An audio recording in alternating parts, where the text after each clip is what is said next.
രാത്രി ഭാര്യ അനിലയെ പെട്രോൾ ഒഴിച്ച് തീവച്ചത് കാർ തടഞ്ഞു നിർത്തിയ ശേഷം.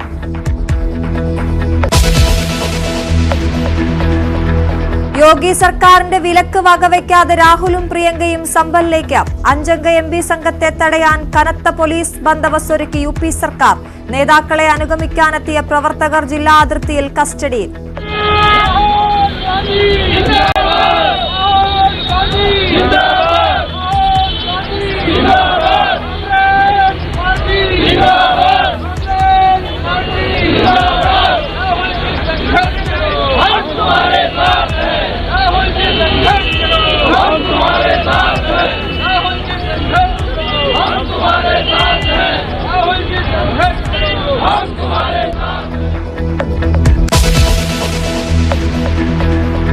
അനിശ്ചിതത്വങ്ങൾക്കൊടുവിൽ മഹാരാഷ്ട്രയിൽ ഫട്നാവിസ് സർക്കാരിന്റെ സത്യപ്രതിജ്ഞ നാളെ. പ്രധാനമന്ത്രി പങ്കെടുക്കും. ഷിൻഡേക്ക് ആഭ്യന്തരം തന്നെ കിട്ടിയേക്കും.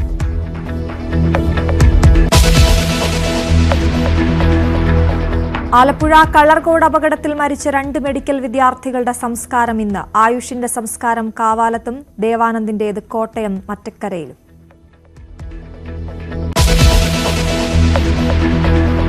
പുനലൂർ ആര്യങ്കാവിൽ അയ്യപ്പ ഭക്തർ സഞ്ചരിച്ച വാൻ മറിഞ്ഞ ഒരാൾ മരിച്ചു. അപകടത്തിൽപ്പെട്ടത് ദർശനം കഴിഞ്ഞ് സേലത്തേക്ക് മടങ്ങുകയായിരുന്ന സംഘം. വാൻ മറിഞ്ഞത് ചെക്ക് പോസ്റ്റിന് സമീപം ലോറിയുമായി കൂട്ടിയിടിച്ച ശേഷം.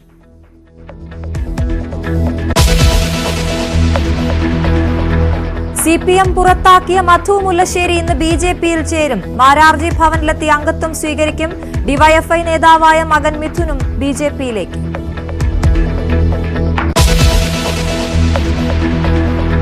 ഇടപ്പാടം നഷ്ടപ്പെട്ടും ജീവനൊടുക്കിയും കൊല്ലത്തെ കശുവണ്ടി വ്യവസായികൾ. കഷ്ടകാലത്ത് അനുഭാവമില്ലാതെ സർക്കാരും ദയയില്ലാതെ ബാങ്കുകളും. 100 കണക്കിന് ആളുകളെ പട്ടിണിയിലേക്ക് തള്ളിവിട്ട് വ്യവസായം തകർന്നടിയുന്നു.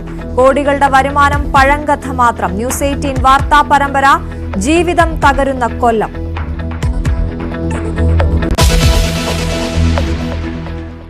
വിശദമായ വാർത്തയിലേക്ക്. KPCC പുനഃസംഘടന ഉടൻ ഉണ്ടായേക്കും. ഒഴിവു വന്ന പദവികളിലേക്ക് പുതുമുഖങ്ങളെ പരിഗണിക്കുന്ന കാര്യവും സജീവ ചർച്ചയിലാണ്. കാര്യക്ഷമമായ പ്രവർത്തനം കാഴ്ചവെക്കാത്ത KPCC വൈസ് പ്രസിഡന്റുമാരെയും ജനറൽ സെക്രട്ടറിമാരെയും DCC അധ്യക്ഷന്മാരെയും മാറ്റിയേക്കുമെന്നാണ് സൂചന. അതേസമയം KPCC അധ്യക്ഷന് സ്ഥാനചലനം ഉണ്ടായാൽ പ്രതിപക്ഷ നേതാവിനെയും മാറ്റണമെന്ന മറുവാദം സുധാകര പക്ഷം സജീവമാക്കിയിട്ടുണ്ട്. ഉപതെരഞ്ഞെടുപ്പുകളിലെ മികച്ച പ്രകടനത്തിന് പിന്നാലെയാണ് പുനഃസംഘടനാ ചർച്ചകൾ കോൺഗ്രസ് നേതൃത്വത്തിനിടയിൽ സജീവമായിരിക്കുന്നത്. 1.5 വർഷത്തിനിടെ വരാനിരിക്കുന്ന തദ്ദേശ നിയമസഭാ തെരഞ്ഞെടുപ്പുകൾ മുന്നിൽ കണ്ട് ബൂത്ത് തലം മുതൽ പാർട്ടിയിൽ ഉടൻ അഴിച്ചുപണി നടത്തണമെന്നാണ് ആവശ്യം. KPCC അധ്യക്ഷൻ K സുധാകരനെ ഉൾപ്പെടെ മാറ്റണമെന്ന ആവശ്യവുമായി ഒരു വിഭാഗം രംഗത്തുണ്ടെങ്കിലും സുധാകരനെ മാറ്റിയാൽ VD സതീശനും പദവി ഒഴിയണമെന്ന നിലപാടാണ് ഹൈക്കമാൻഡ് നേതൃത്വത്തെ സുധാകരൻ പക്ഷം അറിയിച്ചിരിക്കുന്നത്. ഉപതെരഞ്ഞെടുപ്പുകളിലെ ജയപരാജയങ്ങൾക്ക് കൂട്ടുത്തരവാദിത്തം ഉണ്ടെന്ന് ഇക്കൂട്ടർ വാദിക്കുന്നു. PT തോമസിന്റെ മരണത്തെ തുടർന്ന് ഒഴിവു വന്ന വൈസ് പ്രസിഡന്റ് പദവിയിലേക്കും പ്രതാപചന്ദ്രൻ നായരുടെ മരണത്തോടെ ഒഴിവു വന്ന KPCC ട്രഷറർ പദവിയിലേക്കും യുവമുഖങ്ങളെ കൊണ്ടുവരണമെന്നാണ് ഒരു വിഭാഗം നേതാക്കളുടെ ആവശ്യം. പയ്യന്നൂർ എഡ്യൂക്കേഷണൽ സൊസൈറ്റി തെരഞ്ഞെടുപ്പിൽ കോൺഗ്രസിന്റെ ഔദ്യോഗിക സ്ഥാനാർത്ഥിയെ പരാജയപ്പെടുത്തി വിമതനെ വിജയിപ്പിക്കാൻ കൂട്ടുനിന്ന DCC പ്രസിഡന്റ് മാർട്ടിൻ ജോർജിനെ തൽസ്ഥാനത്ത് നിന്ന് നീക്കണമെന്ന നിലപാടിലാണ് കണ്ണൂരിൽ നിന്നുള്ള ഭൂരിഭാഗം നേതാക്കളും.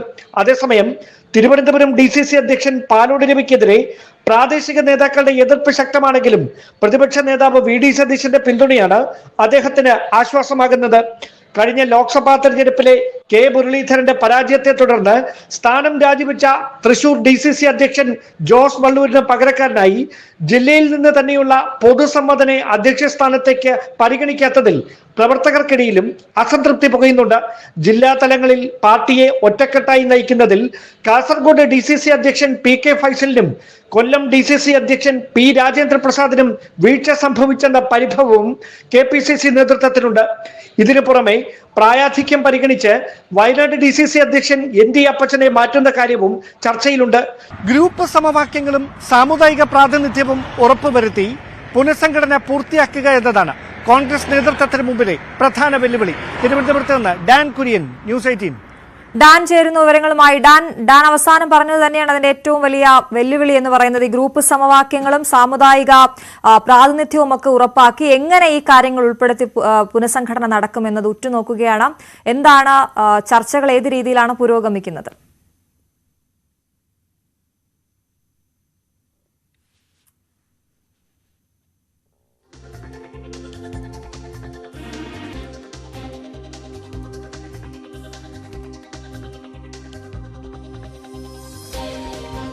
ആവർത്തിച്ച് സൂചിപ്പിച്ച അതേ കാര്യം തന്നെയാണ്. ഗ്രൂപ്പ് സമവാക്യങ്ങളും സാമുദായിക സമവാക്യങ്ങളും ഉറപ്പുവരുത്തിക്കൊണ്ട് ഈ പുനഃസംഘടന നടത്തുക എന്നൊരു വലിയ വെല്ലുവിളി കോൺഗ്രസ് നേതൃത്വത്തിന് മുമ്പിലുണ്ട്. അവിടെയാണ് പൊതുസ്വീകാര്യരായിട്ടുള്ള നേതാക്കളെ ബൂത്ത് തലം മുതൽ പാർട്ടിയുടെ നേതൃതലത്തിലേക്ക് പരിഗണിക്കണമെന്ന അഭിപ്രായവുമായി ഒരു വിഭാഗം നേതാക്കൾ രംഗത്തെത്തുന്ന ഒരു സാഹചര്യം നമുക്കറിയാം. തദ്ദേശ തെരഞ്ഞെടുപ്പിലും നിയമസഭാ തെരഞ്ഞെടുപ്പിലും ചുരുങ്ങിയ കാലം മാത്രമാണ് ബാക്കി. ഏതാണ്ട് 1.5 വർഷത്തിനകത്ത് ഈ 2 തെരഞ്ഞെടുപ്പുകളും നടക്കാനിരിക്കുകയാണ്. ഉപതെരഞ്ഞെടുപ്പുകളിൽ വലിയ മുന്നേറ്റം UDF-ന് കാഴ്ചവെക്കാൻ കഴിഞ്ഞിട്ടുണ്ടെങ്കിലും പുതുപ്പള്ളിയിലും തൃക്കാക്കരയിലും നടന്നത് ഉമ്മൻചാണ്ടിയുടെയും അതോടൊപ്പം തന്നെ PT തോമസിന്റെയും നിര്യാണത്തെ തുടർന്നുണ്ടായ ഉപതെരഞ്ഞെടുപ്പുകളാണ്. അവിടെ അതൊരു രാഷ്ട്രീയ പോരാട്ടമായി ഒരു തരത്തിലും വിലയിരുത്താനാവില്ല. വൈകാരികത തന്നെയാണ് അവിടെ തെരഞ്ഞെടുപ്പുകളിൽ UDF-ന്റെ മുന്നേറ്റത്തിന് വഴിവെച്ചത് എന്നൊരു പൊതുവിലയിരുത്തലുണ്ട്. അതോടൊപ്പം കഴിഞ്ഞ ഉപതെരഞ്ഞെടുപ്പിൽ പാലക്കാടടക്കം വലിയ രാഷ്ട്രീയ പോരാട്ടം നടന്നിരുന്നു. അവിടെ കൃത്യമായി വലിയ വിവാദങ്ങൾക്ക് നടുവിലും രാഹുൽ മാങ്കൂട്ടത്തിന് റെക്കോർഡ് ഭൂരിപക്ഷത്തോടെ വിജയിക്കാനായത് കോൺഗ്രസ് പ്രവർത്തകർക്കിടയിലും UDF നേതൃത്വത്തിനിടയിലുമൊക്കെ വലിയ ആവേശമാണ് കൊണ്ടുവന്നിരിക്കുന്നതെങ്കിലും മുരളീധരൻ ഉൾപ്പെടെയുള്ള മുതിർന്ന നേതാക്കൾ അന്നു മുതൽ, അതായത് ഫലപ്രഖ്യാപനം വന്നപ്പോൾ മുതൽ വ്യക്തമാക്കിയത് ഇത് കൃത്യമായി ഈ ഒരു ലക്ഷ്യം അല്ലെങ്കിൽ ഇപ്പോൾ ഉണ്ടായേക്കുന്ന വിജയത്തിന്റെ സ്ട്രാറ്റജി വെച്ചുകൊണ്ട് നിയമസഭാ തെരഞ്ഞെടുപ്പിൽ വിജയിക്കുമെന്ന് കരുതേണ്ട, അതല്ല രാഷ്ട്രീയ സാഹചര്യം.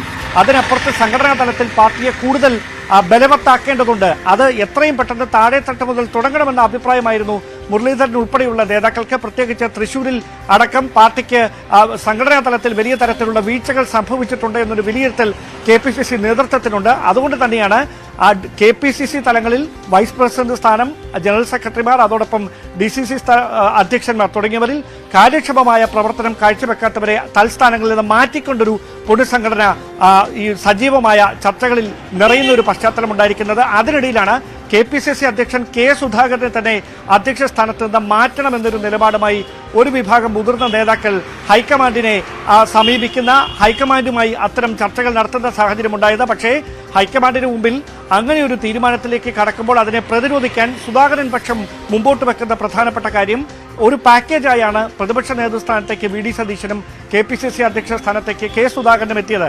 അങ്ങനെ ഒരാളെ മാറ്റിക്കൊണ്ട് മറ്റൊരാളെ നിലനിർത്തുന്ന രീതി അംഗീകരിക്കാനാവില്ല എന്നൊരു നിലപാടിലാണ് സുധാകരൻ പക്ഷം. മാത്രവുമല്ല അദ്ദേഹത്തെ പാർട്ടിയിൽ ഒറ്റപ്പെടുത്തുന്നൊരു നീക്കത്തിന്റെ ഭാഗമായിട്ടാണ് ലോക്സഭാ തെരഞ്ഞെടുപ്പിൽ കണ്ണൂരിൽ മത്സര രംഗത്തേക്ക് അദ്ദേഹത്തെ നിയോഗിച്ചത്. താല്പര്യം ഇല്ലാതിരുന്നിട്ടും നിർബന്ധിച്ച് അദ്ദേഹത്തെ മത്സരിപ്പിക്കുന്ന ഒരു പശ്ചാത്തലമായിരുന്നു. എന്നിട്ടും അദ്ദേഹം വലിയ ഭൂരിപക്ഷത്തിൽ ലോക്സഭാ തെരഞ്ഞെടുപ്പിൽ കണ്ണൂരിൽ നിന്ന് വിജയിച്ചത് അദ്ദേഹത്തിന്റെ എതിരാളികൾക്ക് പെട്ടെന്ന് അദ്ദേഹത്തിനെതിരെ ഒരു നീക്കം നടത്തുന്നതിന് വെലുങ്ങുതടിയായി മാറുന്ന ഒരു പശ്ചാത്തലമാണ് അന്നുണ്ടായത്. പക്ഷേ ഇപ്പോൾ അവർ മുമ്പോട്ട് വെക്കുന്ന ന്യായം അദ്ദേഹത്തിന് ആരോഗ്യ പ്രശ്നങ്ങളുണ്ട്. അതുകൊണ്ട് ഈ നിയമസഭാ തെരഞ്ഞെടുപ്പുമായി ബന്ധപ്പെട്ട് സംസ്ഥാനത്തെ എല്ലാ മണ്ഡലങ്ങളിലും ഓടി നടന്ന് പ്രവർത്തിക്കാൻ K സുധാകരന് കഴിയില്ല. അതുകൊണ്ട് പകരം ഒരു പുതുമുഖത്തെ കൊണ്ടുവരണമെന്നൊരു ന്യായമാണ് മുമ്പോട്ട് വെക്കുന്നത്. പക്ഷേ ഹൈക്കമാൻഡ് നേരിടുന്ന ഒരു പ്രധാനപ്പെട്ട വെല്ലുവിളി അവിടേക്ക് ഒരു പൊതുസമ്മതനെ കണ്ടെത്തുമ്പോൾ അവിടെയും ഈ ഗ്രൂപ്പ് സമവാക്യങ്ങളും സാമുദായിക സമവാക്യങ്ങളുമൊക്കെ ഹൈക്കമാൻഡ് നേതൃത്വത്തിന് മുമ്പിലും വലിയൊരു വെല്ലുവിളിയായി മാറും. ആ പശ്ചാത്തലത്തിൽ KPCC അധ്യക്ഷനെ റീപ്ലേസ് ചെയ്തുകൊണ്ട് ഒരു പുനഃസംഘടനയിലേക്ക് ഹൈക്കമാൻഡ് നേതൃത്വം കടക്കാനുള്ള സാധ്യത ഈ ഘട്ടത്തിൽ വിരളമാണ് എന്നാണ് മനസ്സിലാക്കാൻ കഴിയുന്നത്. പക്ഷേ ആ സാധ്യത തള്ളിക്കളയാൻ കഴിയത്തുമില്ല. എന്തായാലും KPCC-യിൽ അടിയന്തരമായി തന്നെ പുനഃസംഘടന ഉണ്ടാകുമെന്ന സൂചനകൾ ലഭിക്കുന്നു. അവിടെ PT തോമസിന്റെ നിര്യാണത്തെ തുടർന്ന് ഒഴിവുവന്ന വൈസ് പ്രസിഡന്റ് സ്ഥാനം, അതോടൊപ്പം തന്നെ പ്രതാപചന്ദ്രൻ നായരുടെ നിര്യാണത്തോടെ ഒഴിവുവന്ന ട്രഷറർ സ്ഥാനം, അവിടേക്കൊക്കെ കൃത്യമായി എത്രയും പെട്ടെന്ന് തന്നെ യുവമുഖങ്ങളെ അല്ലെങ്കിൽ പുതുമുഖങ്ങളെ അവതരിപ്പിക്കണമെന്നൊരു നിലപാടിലാണ് KPCC നേതൃത്വം ഉള്ളത്. ബൂത്ത് തലം മുതൽ സംഘടനയെ ശക്തിപ്പെടുത്താൻ കഴിയുന്ന തരത്തിൽ യുവപ്രാതിനിധ്യവും വനിതാ പ്രാതിനിധ്യവും ഉറപ്പുവരുത്തിക്കൊണ്ട് ഈ പുനഃസംഘടന എത്രയും പെട്ടെന്ന് പൂർത്തിയാക്കണമെന്നൊരു ചർച്ചകളാണ് ഇപ്പോൾ പുരോഗമിച്ചുകൊണ്ടിരിക്കുന്നത്. അവിടെ ഇപ്പോൾ ഈ കെ സുധാകരനും വി ഡി സതീശനും തമ്മിൽ നിലനിന്നിരുന്ന ചില തർക്കങ്ങളുണ്ട്. പുതുപ്പള്ളി ഉപതെരഞ്ഞെടുപ്പ് കഴിഞ്ഞപ്പോൾ അത് പരസ്യമായി പ്രകടമാകുകയും ചെയ്തൊരു സാഹചര്യമൊക്കെ ഉണ്ടായിരുന്നു. അത് ഒരു പരിധിവരെ ഹൈക്കമാൻഡ് നേതൃത്വത്തിന്റെ ഇടപെടലിലൂടെ ഇപ്പോൾ രംഗം ശാന്തമാണ്. പക്ഷേ അത് കൂടുതൽ കലുഷിതമാകാതെ ഒരു സമവായ നീക്കത്തിലൂടെ എല്ലാവരെയും ഒത്തൊരുമിപ്പിച്ചുകൊണ്ട് മുമ്പോട്ട് പോവുക എന്നൊരു നീക്കം തന്നെയാണ് ഹൈക്കമാൻഡ് നേതൃത്വത്തിന്റെ ഭാഗത്ത് നിന്ന് ഇപ്പോഴുണ്ടായിരിക്കുന്നത്. അതിനിടയിൽ കൂടുതൽ കല്ലുകടിയിൽ ഇല്ലാതെ പുനഃസംഘടന പൂർത്തിയാക്കുക എന്നൊരു വെല്ലുവിളിയാണ് നേതൃത്വത്തിന് മുമ്പിൽ ബാക്കിയാകുന്നത്. ശരി ഡാൻ, എന്തായാലും വരും മണിക്കൂറുകളിൽ നമുക്ക് ഈ വാർത്തയിലേക്ക് വിശദമായി എത്താം. മറ്റ് വാർത്തകളിലേക്ക് പോവുകയാണ്. അനധികൃത സ്വത്ത് സമ്പാദന പരാതിയിൽ ADGP MR അജിത് കുമാറിനെ ചോദ്യം ചെയ്ത വിജിലൻസ് ആഡംബര വീട് നിർമ്മാണത്തിൽ ഉൾപ്പെടെയാണ് വിവരങ്ങൾ തേടിയത്. വായ്പയുടെ രേഖകളടക്കം MR അജിത് കുമാർ കൈമാറി. VV വിനോദ് ചേരുന്നു. വിനോദ്, എപ്പോഴായിരുന്നു ചോദ്യം ചെയ്യൽ? വിവരങ്ങൾ. അശ്വതി, MR അജിത് കുമാർ കവടിയാറിൽ ആഡംബര വീട് നിർമ്മിക്കുന്നു, ഈ തരത്തിലാണ് വിവരങ്ങൾ പുറത്തു വന്നത്. നേരത്തെ PV അൻവർ ആണ് ഇത്തരമൊരു ആരോപണം പുറത്തുവിട്ടത്. ചില ചിത്രങ്ങൾ സഹിതമായിരുന്നു PV അൻവറിന്റെ വെളിപ്പെടുത്തൽ. MR അജിത് കുമാർ വലിയ തോതിൽ കള്ളപ്പണം സമ്പാദിക്കുന്നു, സ്വർണ്ണക്കടത്തുമായി ബന്ധമുണ്ട്, സ്വർണം പൊട്ടിക്കൽ സംഘങ്ങളുമായി ബന്ധമുണ്ട്.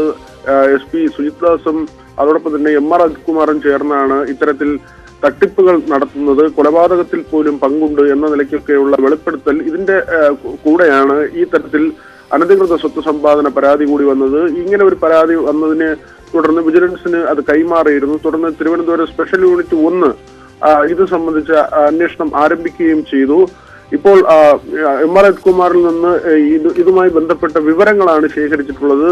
നമ്മൾ മനസ്സിലാക്കാൻ കഴിയുന്ന അദ്ദേഹം ഈ ബാങ്ക് വായ്പയുടെ വിവരങ്ങളടക്കം അന്വേഷണ സംഘത്തിന് കൈമാറിയിട്ടുണ്ട്. മാത്രമല്ല ഭാര്യാപിതാവുമായി ബന്ധപ്പെട്ടുള്ള വസ്തുവാണ്, അങ്ങനെ ലഭിച്ച ഭൂമിയാണ്, അവിടെയുള്ള ഒരു ഭവന നിർമ്മാണമാണ്. ഇത്തരം കാര്യങ്ങളാണ് MR അജിത് കുമാർ വ്യക്തമാക്കിയിട്ടുള്ളത്. അതോടൊപ്പം തന്നെ ഈ ഫ്ളാറ്റ് വാങ്ങി ഒരാഴ്ച കഴിഞ്ഞ് ഇരട്ടി തുകയ്ക്ക് വിറ്റു എന്ന ഒരു ആരോപണം കൂടി PV അൻവർ നേരത്തെ ഉന്നയിച്ചിരുന്നു. ഇത് സംബന്ധിച്ച കാര്യങ്ങളും പരിശോധിക്കുന്നുണ്ട്.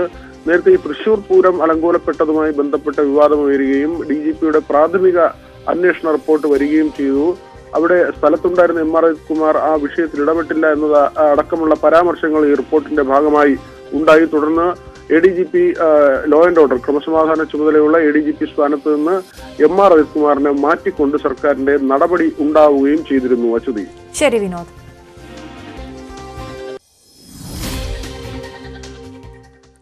ചേലക്കരയിൽ നിന്ന് വിജയിച്ച UR പ്രദീപും പാലക്കാട് നിന്നും തെരഞ്ഞെടുക്കപ്പെട്ട രാഹുൽ മാങ്കൂട്ടത്തിലും ഇന്ന് MLA-മാരായി സത്യപ്രതിജ്ഞ ചെയ്യും. നിയമസഭാ ശങ്കരനാരായണൻ തമ്പി ലോഞ്ചിലാണ് സ്പീക്കർ AN ഷംസീറിന് മുമ്പാകെ ഇരുവരും സത്യപ്രതിജ്ഞ ചെയ്യുക.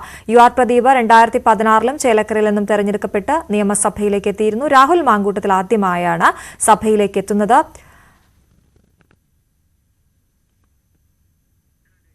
VV അരുൺ വിവരങ്ങളുമായി ചേരുന്നു. അരുൺ,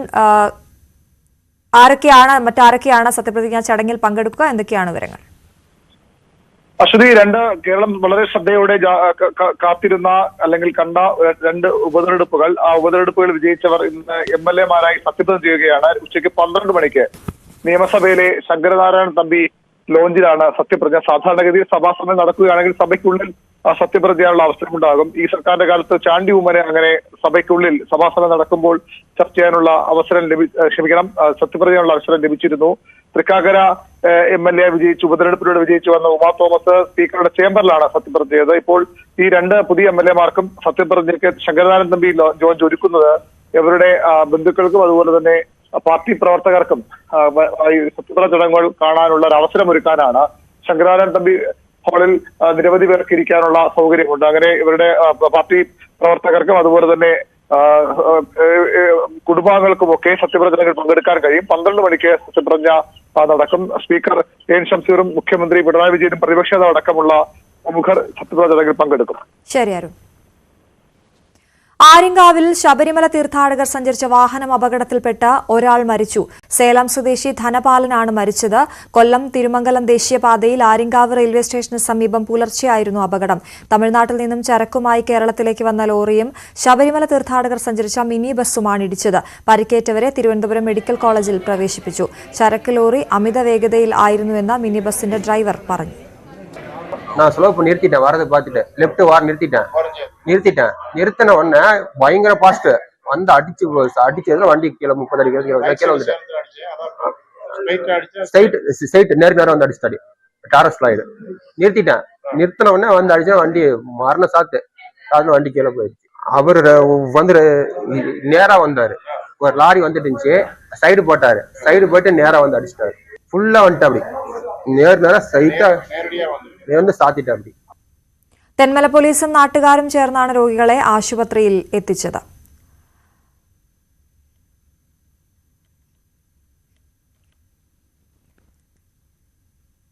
കളർകോട് അപകടത്തിന്റെ ഞെട്ടലിൽ ആലപ്പുഴ.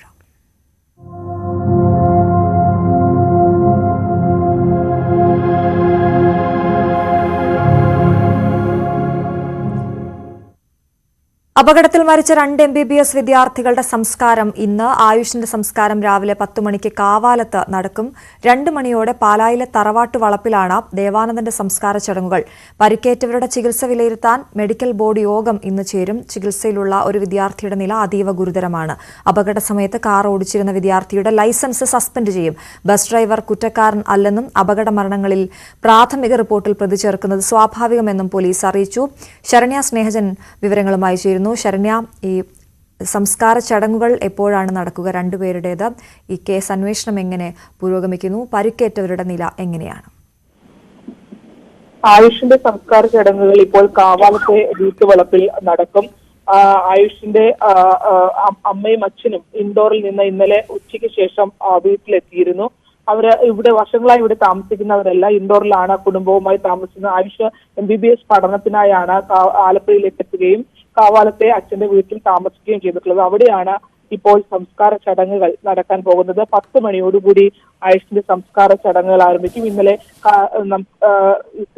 നടന്ന അപകടത്തിൽ 2 പേരുടെ സംസ്കാര ചടങ്ങുകളാണ് ഇന്നത്തേക്ക് മാറ്റിവെച്ചിരുന്നത്. ബാക്കിയുള്ള വിദ്യാർത്ഥികളുടെ എല്ലാം സംസ്കാരം ഇന്നലെ തന്നെ നടന്നിരുന്നു. മറ്റൊന്ന് പാലയിലുള്ള ദേവാനന്ദന്റെ സംസ്കാര ചടങ്ങുകളാണ്. ദേവാനന്ദന്റെ അച്ഛനും അമ്മയും മലപ്പുറത്താണ് ജോലി ചെയ്തിരുന്നതെങ്കിലും അച്ഛന്റെ വീടായ പാലായിൽ വെച്ചാണ് ഇന്ന് സംസ്കാരം നടക്കുക. വൈകിട്ടോടുകൂടി സംസ്കാരം നടക്കും എന്നുള്ളതാണ് അവർ കുടുംബാംഗങ്ങളും അറിയിച്ചിട്ടുള്ളത്. ഇവര് അധ്യാപകനായ ബിനു രാജിന്റെയും സെയിൽസ് ടാക്സ് ഉദ്യോഗസ്ഥനായ രഞ്ജിമോളുടെയും മകനാണ് ദേവാനന്ദ്.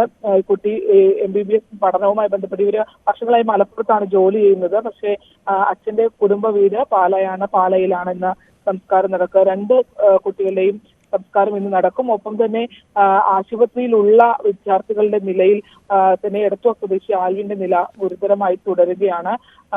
ഇന്ന് അത് സംബന്ധിച്ച്, അതായത് ഇന്നലെ തന്നെ മന്ത്രി പി പ്രസാദ് വ്യക്തമാക്കിയിരുന്നു, അവിടുത്തെ എല്ലാ വിഭാഗങ്ങളുടെയും HODമാർ ചേർന്നിട്ടാണ് ഒരു പ്രത്യേക ടീം തന്നെയാണ് ഇവരുടെ കാര്യങ്ങൾ ഇപ്പോൾ പരിശോധിച്ചു വരുന്നത്. അതിൽ ഇന്ന് ഷിഫ്റ്റിംഗ് അടക്കമുള്ള കാര്യങ്ങൾ, അതായത് മറ്റൊരിടത്തേക്ക് മാറ്റേണ്ട സാഹചര്യം ഉണ്ടോ എന്നുൾപ്പെടെയുള്ള കാര്യങ്ങളും പരിശോധിക്കേണ്ടതായുണ്ട്. എല്ലാ ദിവസവും ഇന്നലെ വൈകിട്ട് മെഡിക്കൽ ബോർഡ് കൂടിയിരുന്നു. ഇന്ന് രാവിലെയും മെഡിക്കൽ ബോർഡിന്റെ യോഗം ചേരും. ഒപ്പം ആരോഗ്യസ്ഥിതി സംബന്ധിച്ച് വിലയിരുത്തലും ഉണ്ടാവും. വാഹനം ഓടിച്ചിരുന്ന ഗൗരി ശങ്കർ അതിന്റെ സർജറി ഇന്നലെ തന്നെ കഴിഞ്ഞിരുന്നു. ഇതൊക്കെ എല്ലാവർക്കും, അതായത് പരിക്കേറ്റ എല്ലാവർക്കും തന്നെ മൾട്ടിപ്പിൾ ഇഞ്ചുറിയാണ് ഉള്ളത്. തലയ്ക്കാണ് പ്രധാന ക്ഷതം ഏൽക്കുകയും ചെയ്തിട്ടുള്ളത്. അതുകൊണ്ട് തന്നെ ഈ എല്ലാ വിഭാഗങ്ങളും ഒത്ത് ചേർന്നുകൊണ്ടുള്ള ഒരു പരിശ്രമമാണ് വിദ്യാർത്ഥികളെ ജീവിതത്തിലേക്ക് മടക്കിക്കൊണ്ടുവരുന്നതിനുള്ള ഒരു പരിശ്രമമാണ് ആലപ്പുഴ മെഡിക്കൽ കോളേജിൽ ഇപ്പോൾ നടന്നുകൊണ്ടിരിക്കുന്നത്. അവർ പഠിപ്പിച്ച അധ്യാപകർ, അവരുമായി നിരന്തരം ഇടപഴകുന്ന ആളുകൾ കൂടിയാണ് അവരെ ചികിത്സിക്കുകയും ഇപ്പോൾ ചെയ്തുകൊണ്ടിരിക്കുന്നത്. ആൽവിനെ കൂടാതെ തന്നെ കൊല്ലം പോരുവൈ സ്വദേശി ആനന്ദും പരിക്കേറ്റ് അവിടെ ചികിത്സയിലാണ്. ഒപ്പം തന്നെ ഗൗരി ശങ്കറിന് മറ്റു കാര്യമായ പ്രശ്നങ്ങളില്ല. പക്ഷെ ഇപ്പോൾ നമുക്ക് ലഭ്യമാകുന്ന വിവരം, വാഹനം ഓടിച്ചിരുന്ന ഗൗരി ശങ്കറിന്റെ ലൈസൻസ് സസ്പെൻഡ് ചെയ്യുന്ന നടപടി ആർടിഒയുടെ ഭാഗത്തു നിന്ന് ഉണ്ടാകുമെന്നുള്ള വിവരവും നമുക്ക് ഇപ്പോൾ ലഭ്യമായി വരുന്നുണ്ട്. മറ്റൊരു പ്രധാനപ്പെട്ട കാര്യം, ഈ KSRTC ബസ് ഡ്രൈവറെ പ്രതിചേർത്തവുമായി ബന്ധപ്പെട്ട ആക്ഷേപങ്ങൾ നിലനിന്നിരുന്നു. പക്ഷെ അത് ഒരു സ്വാഭാവിക പ്രൊസീജിയർ, അപകട മരണങ്ങൾ ഉണ്ടാകുമ്പോൾ ഉണ്ടാകുന്ന സ്വാഭാവിക പ്രൊസീജിയർ മാത്രമാണ്. കോടതിയിൽ ചെല്ലുമ്പോൾ അത് ഒഴിവാക്കുമെന്നുള്ളതും പോലീസിന്റെ ഭാഗത്തു നിന്ന് നമുക്ക് വിവരം ലഭിക്കുകയും ചെയ്യുന്നുണ്ട്. ശരി, ശരണ്യ സ്നേഹജനാണ് വിവരങ്ങൾ നൽകിയത്. മറ്റു വാർത്തകളിലേക്ക് എത്താം ഇടവേളയ്ക്ക് ശേഷം.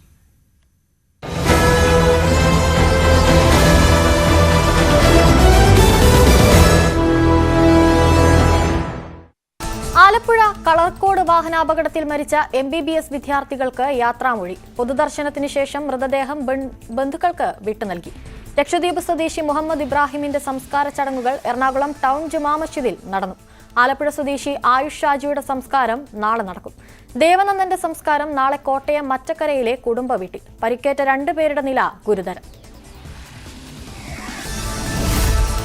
ആലപ്പുഴ കളർക്കോടുണ്ടായ വാഹനാപകടത്തിന് കാരണമായത് അതിവേഗവും മഴയും. നിയന്ത്രണം വിട്ട ടവേര സ്കിഡ് ചെയ്ത് എതിരെ വന്ന ബസ്സിലേക്ക് പാഞ്ഞു കയറി.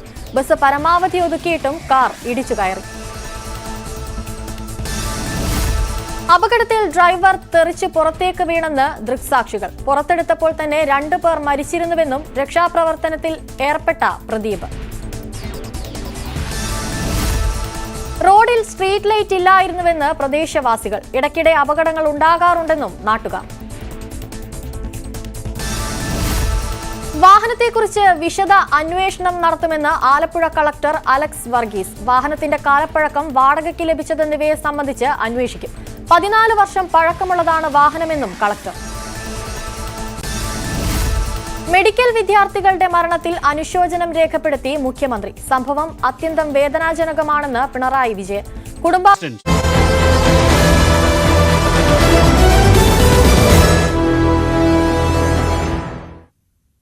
ജീവിതം തകരുന്ന കൊല്ലം.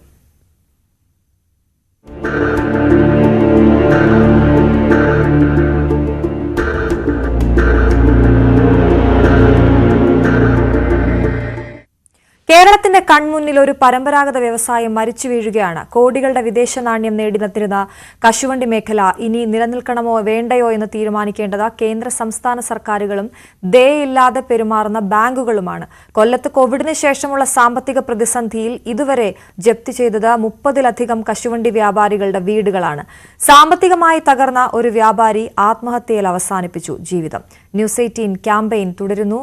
ജീവിതം തകരുന്ന കൊല്ലം.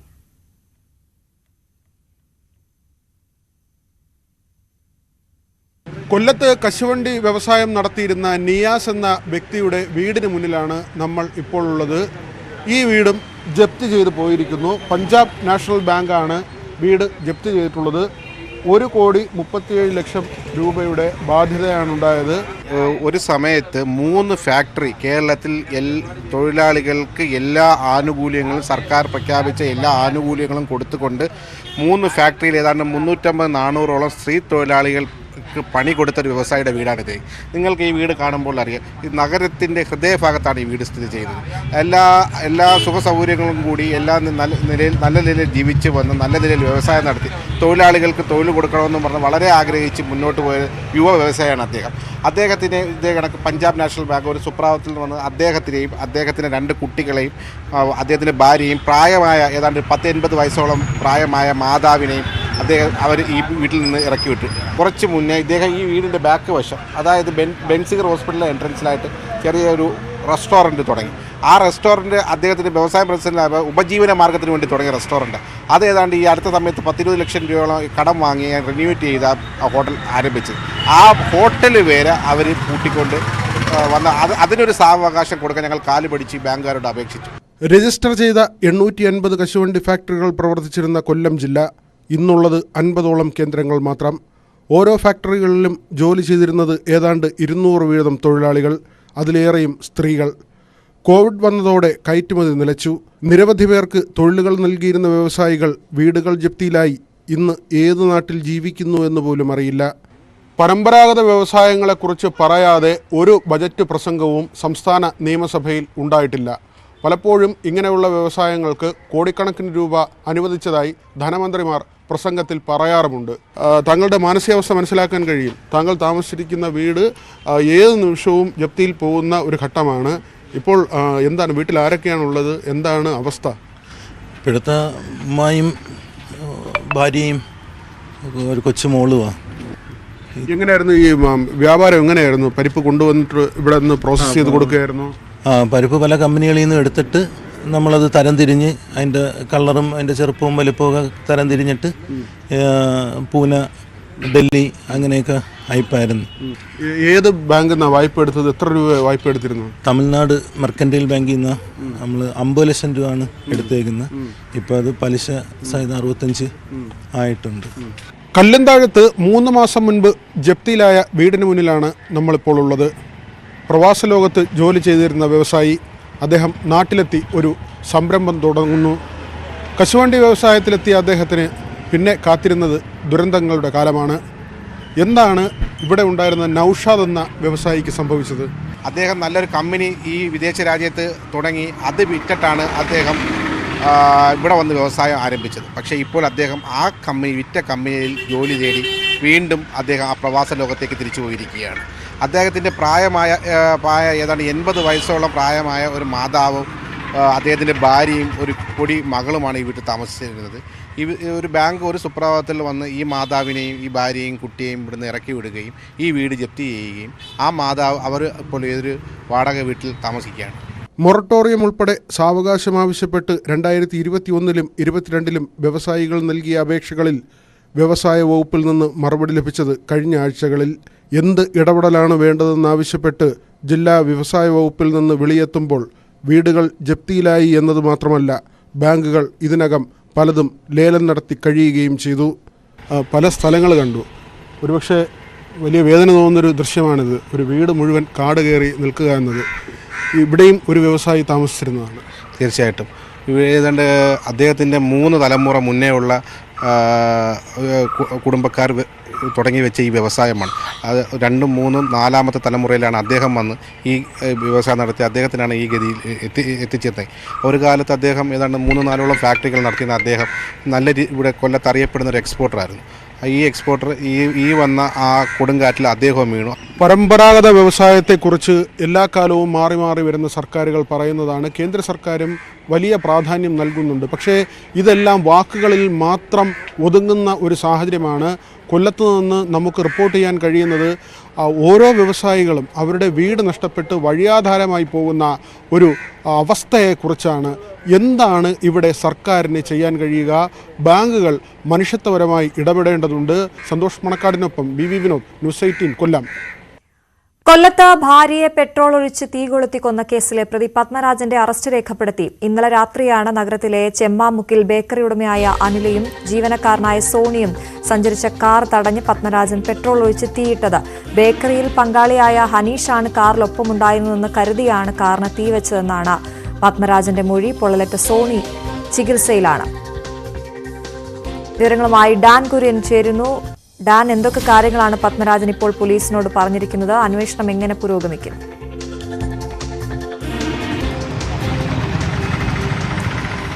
വിശദമായ ചോദ്യം ചെയ്യലിനൊടുവിലാണ് അനില എന്ന 44 വയസ്സുകാരിയെ, കൊട്ടിയം സ്വദേശിനിയായ അനിലയെ വാഹനത്തിനുള്ളിൽ പെട്രോൾ ഒഴിച്ച് കൊലപ്പെടുത്തിയ സംഭവത്തിൽ ഭർത്താവ് കൂടിയായ പത്മരാജനെ പോലീസ്, കൊല്ലം ഈസ്റ്റ് പോലീസ് രാവിലെ അറസ്റ്റ് ചെയ്തിരിക്കുന്നത്, അറസ്റ്റ് രേഖപ്പെടുത്തിയിരിക്കുന്നത്.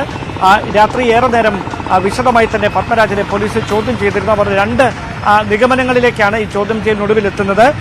അതായത് കുടുംബ പ്രശ്നങ്ങൾ കുറച്ചധികം നാളുകളായി ഇവർക്കിടയിൽ സജീവമായി ഉണ്ടായിരുന്നു. അത് പലരിടപെട്ട് ഒത്തുതീർപ്പാക്കാനുള്ള ശ്രമങ്ങളൊക്കെ നടന്നിരുന്നെങ്കിലും ഫലം കാണുന്ന സാഹചര്യം ഉണ്ടായില്ല. ഒടുവിൽ ഈ അനിലയ്ക്ക് സൗഹൃദമുണ്ടായിരുന്നുവെന്ന് ഭർത്താവ് സംശയിച്ചിരുന്ന ഈ ബേക്കറിയുടെ പങ്കാളിയായിട്ടുള്ള അനിലയ്ക്കൊപ്പം ഈ ബേക്കറി നടത്തിപ്പിൽ പങ്കാളിയായിട്ടുണ്ടായിരുന്ന യുവാവ് ഹനീഷ്, ഇവർ ഒരുമിച്ചാണ് ബേക്കറി അടച്ചതിന് ശേഷം കൊട്ടിയം ഭാഗത്തേക്ക് വാഹനത്തിൽ വരുന്നത് എന്ന് കരുതിയാണ് വാഹനം ഈ നമ്മളിപ്പോൾ നിൽക്കുന്ന സ്ഥലത്ത് വാഹനം വഴിയിൽ തടഞ്ഞു നിർത്തിയതിന് ശേഷം പെട്രോൾ ഒഴിച്ച് പെട്ടെന്ന് തീ കൊളുത്തിയത്. വാഹനത്തിനുള്ളിൽ സോണി ആയിരുന്നു എന്ന കാര്യം തനിക്ക് അറിവില്ലായിരുന്നു എന്നാണ് അന്വേഷണ സംഘത്തോട് വിശദമായി പലതവണ ചോദ്യം ചെയ്തപ്പോഴും പ്രതി വ്യക്തമാക്കിയിരിക്കുന്നത്. അതോടൊപ്പം ലക്ഷ്യം വെച്ചത് ഹനീഷിനെ തന്നെയാണ് എന്നും പത്മരാജൻ പോലീസിനോട് വെളിപ്പെടുത്തിയിട്ടുണ്ട്. ഇന്നലെ തന്നെ ഇത് ഒത്തുതീർപ്പാക്കുന്നതിന് വേണ്ടിയിട്ടുള്ള, അതായത് ഹനീഷും പത്മരാജനും തമ്മിൽ 2 ദിവസം മുമ്പിൽ കയ്യാങ്കളി ഉണ്ടായിരുന്നു ഈ ബേക്കറിക്കുള്ളിൽ വെച്ച്. അത് പിന്നീട് വലിയൊരു തർക്കത്തിലേക്ക് വഴിമാറുന്ന സാഹചര്യമുണ്ടായി. അങ്ങനെ ഈ ബേക്കറിയുടെ പങ്കാളിത്തത്തിൽ നിന്ന് ഹനീഷ് മാറിക്കൊടുക്കാമെന്ന തരത്തിലേക്ക് ചർച്ചകൾ എത്തി. അത് പഞ്ചായത്ത് അംഗത്തിന്റെ സാന്നിധ്യത്തിൽ ഈ പ്രശ്നങ്ങളൊക്കെ പറഞ്ഞ് പരിഹരിക്കാനുള്ള നീക്കം ഇന്നലെ വൈകുന്നേരം നടന്നതാണ്. അതിനുശേഷമാണ് മുൻകൂട്ടി ആസൂത്രണം ചെയ്തതനുസരിച്ച് ഈ ഒരു കൊലപാതകം വളരെ ക്രൂരമായ നിലയിൽ പത്മരാജൻ പെട്രോൾ ഒഴിച്ച് അനിലയെയും ബേക്കറിയിലെ തന്നെ ജീവനക്കാരനായിരുന്ന സോണിയെയും പെട്രോൾ ഒഴിച്ച് വാഹനത്തിന് തീ കൊളുത്തിയത്. വലിയ തരത്തിലുള്ള പരിക്ക് സോണിക്ക് ഏറ്റിട്ടില്ല എങ്കിലും സോണി ഇപ്പോഴും ചികിത്സയിൽ തുടരുകയാണ് ആശുപത്രിയിൽ. ആരോഗ്യനില വീണ്ടെടുത്തതായാണ് നമുക്ക് ആശുപത്രി അധികൃതരുടെ ഭാഗത്തുനിന്ന് ലഭ്യമാകുന്ന വിവരങ്ങൾ. എന്തായാലും 10 മണിക്കും 11 മണിക്കും ഇടയിൽ ഇവിടേക്ക് തെളിവെടുപ്പിന്റെ ഭാഗമായി പത്മരാജനെ എത്തിച്ചേക്കും കൊല്ലം ഈസ്റ്റ് പോലീസ് എന്ന വിവരങ്ങളാണ് ഇപ്പോൾ ലഭ്യമാകുന്നത്.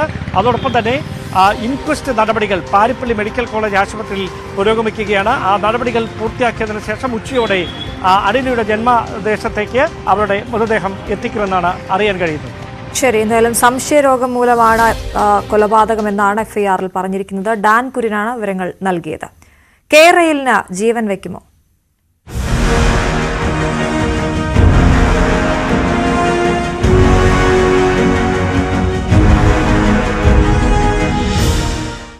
സംസ്ഥാന സർക്കാരിന്റെ സ്വപ്ന പദ്ധതിയായ കെ റെയിലിന്റെ ഭാവി നാളെ അറിയാം. ദക്ഷിണ റെയിൽവേ ഉദ്യോഗസ്ഥരും കെ റെയിൽ ഉദ്യോഗസ്ഥരുമായുള്ള നിർണായക ചർച്ച നാളെ കൊച്ചിയിൽ നടക്കും. റെയിൽവേക്ക് സമാനമായ ബ്രോഡ്ഗേജ് പാതയിലേക്ക് കെ റെയിൽ പദ്ധതി പരിഷ്കരിക്കണമെന്നതടക്കമുള്ള ആവശ്യങ്ങൾ ചർച്ചയാകും. DPR പരിഷ്കരിച്ചാൽ കെ റെയിൽ പദ്ധതി വീണ്ടും പരിഗണിക്കാമെന്ന കേന്ദ്ര റെയിൽവേ മന്ത്രി അശ്വിനി വൈഷ്ണവിന്റെ പുതിയ നിലപാടാണ് കേരളത്തിന്റെ കെ റെയിൽ മോഹങ്ങൾക്ക് വീണ്ടും ചിറകുമുളപ്പിച്ചത്. നാളെ കൊച്ചിയിൽ നടക്കുന്ന ചർച്ച ഇക്കാര്യത്തിൽ നിർണായകമാണ്. പദ്ധതി വീണ്ടും പരിഗണിക്കാമെന്ന നിലപാടെടുത്തെങ്കിലും റെയിൽവേ ചില നിബന്ധനകൾ മുന്നോട്ട് വച്ചിട്ടുണ്ട്. സ്റ്റാൻഡേർഡ് ഗേജ് എന്ന ആശയം ഉപേക്ഷിക്കുക, പകരം റെയിൽവേക്ക് സമാനമായ ബ്രോഡ് ഗേജ് തെരഞ്ഞെടുക്കുക, പരമാവധി റെയിൽവേ ലൈനുകൾക്ക് സമാന്തരമായി മാത്രം കെ റെയിലിന്റെ പാതയും കടന്നുപോവുക, വേഗം കൂടിയ ചരക്ക് ട്രെയിൻ ഓടിക്കാൻ കഴിയുന്ന രീതിയിൽ പാത നിർമ്മിക്കുക, തിരുവനന്തപുരം മുതൽ കാസർഗോഡ് വരെ 220 കിലോമീറ്റർ വേഗതയിൽ കെ റെയിൽ കുതിച്ചു പായുമെന്നാണ് സംസ്ഥാന സർക്കാർ അവകാശപ്പെടുന്നത്. നിലവിൽ കേരളത്തിൽ റെയിൽവേക്ക് ലഭിക്കുന്ന പരമാവധി വേഗം വന്ദേ ഭാരത് എക്സ്പ്രസുകളുടെ 160 കിലോമീറ്ററാണ്. ബ്രോഡ്ഗേജിലേക്ക് മാറ്റി പദ്ധതി വിഭാവനം ചെയ്യണമെന്ന് ആവശ്യപ്പെടുന്നതിലൂടെ റെയിൽവേ ആവശ്യങ്ങളും ഈ പാതയിലൂടെ നിർവഹിക്കാൻ കേന്ദ്രം ലക്ഷ്യമിടുന്നുവെന്നാണ് സൂചന. അതായത് കെ റെയിൽ റെയിൽവേ സഹകരണം കൂടുതൽ വ്യക്തമാക്കുന്നതായി പദ്ധതി മാറ്റിയെടുക്കണം. കേന്ദ്രത്തിന്റെ പുതിയ ആവശ്യങ്ങൾ സംബന്ധിച്ച് നാളത്തെ ചർച്ചയിൽ വ്യക്തതയുണ്ടാകും. ജനവാസ മേഖലയിലൂടെ പദ്ധതി കടന്നുപോകുന്നതാണ് സംസ്ഥാനത്ത് വലിയ സമരങ്ങൾക്ക് ഇടവച്ചത്.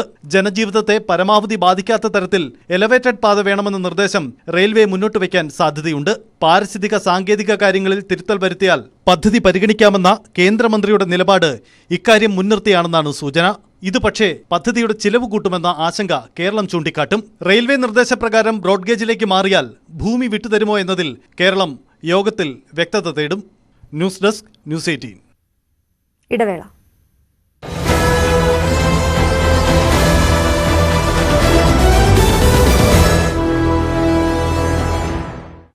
ആലപ്പുഴ കളർക്കോട് വാഹനാപകടത്തിൽ മരിച്ച MBBS വിദ്യാർത്ഥികൾക്ക് യാത്രാമൊഴി. പൊതുദർശനത്തിന് ശേഷം മൃതദേഹം ബന്ധുക്കൾക്ക് വിട്ടു നൽകി.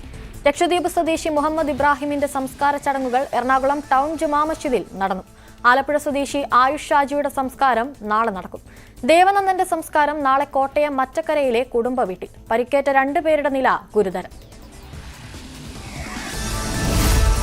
ആലപ്പുഴ കളർക്കോടുണ്ടായ വാഹനാപകടത്തിന് കാരണമായത് അതിവേഗവും മഴയും. നിയന്ത്രണം വിട്ട ടവേര സ്കിഡ് ചെയ്ത് എതിരെ വന്ന ബസ്സിലേക്ക് പാഞ്ഞു കയറി. ബസ് പരമാവധി ഒതുക്കിയിട്ടും കാർ ഇടിച്ചു കയറി. അപകടത്തിൽ ഡ്രൈവർ തെറിച്ച് പുറത്തേക്ക് വീണെന്ന് ദൃക്സാക്ഷികൾ. പുറത്തെടുത്തപ്പോൾ തന്നെ 2 പേർ മരിച്ചിരുന്നുവെന്നും രക്ഷാപ്രവർത്തനത്തിൽ ഏർപ്പെട്ട പ്രദീപ്. റോഡിൽ സ്ട്രീറ്റ് ലൈറ്റ് ഇല്ലായിരുന്നുവെന്ന് പ്രദേശവാസികൾ. ഇടയ്ക്കിടെ അപകടങ്ങൾ ഉണ്ടാകാറുണ്ടെന്നും നാട്ടുകാർ. വാഹനത്തെക്കുറിച്ച് വിശദ അന്വേഷണം നടത്തുമെന്ന് ആലപ്പുഴ കളക്ടർ അലക്സ് വർഗീസ്. വാഹനത്തിന്റെ കാലപ്പഴക്കം, വാടകയ്ക്ക് ലഭിച്ചതെന്നിവയെ സംബന്ധിച്ച് അന്വേഷിക്കും. 14 വർഷം പഴക്കമുള്ളതാണ് വാഹനമെന്നും കളക്ടർ. മെഡിക്കൽ വിദ്യാർത്ഥികളുടെ മരണത്തിൽ അനുശോചനം രേഖപ്പെടുത്തി മുഖ്യമന്ത്രി. സംഭവം അത്യന്തം വേദനാജനകമാണെന്ന് പിണറായി വിജയൻ.